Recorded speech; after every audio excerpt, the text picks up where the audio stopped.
தேர்தலை முன்னிட்டு விடுமுறை அளிக்கப்பட்டிருப்பதால் சென்னை மாநகரில் பெரும்பாலான வணிக நிறுவனங்கள் மற்றும் உணவு விடுதிகள் மூடப்பட்டிருந்தன. குறிப்பாக அதிகமான வணிக நிறுவனங்களை உள்ளடக்கிய தியாகராய நகரில் உள்ள அனைத்து கடைகளும் அடைக்கப்பட்டிருந்தன. இதனால் நகரின் முக்கிய சாலைகள் அனைத்தும் வெறிச்சோடி காணப்பட்டன.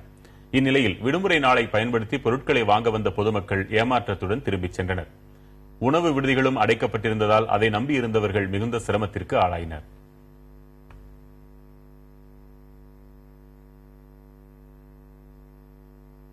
இன்னைக்கு ஓட்டெல்லாம் போட்டு முடிச்சிட்டோம். ஷாப்பிங் போலான்னு சொல்லி வந்திருந்தோம். தம்பிங்களுக்குலாம் பேக் எடுக்கணும், ஸ்கூல் ஷாப்பிங்காக வந்திருந்தோம். பட் இங்க வந்திருந்த அன்பார்ச்சுனேட்லி கடை எல்லாம் க்ளோஸ் ஆயிருக்கு.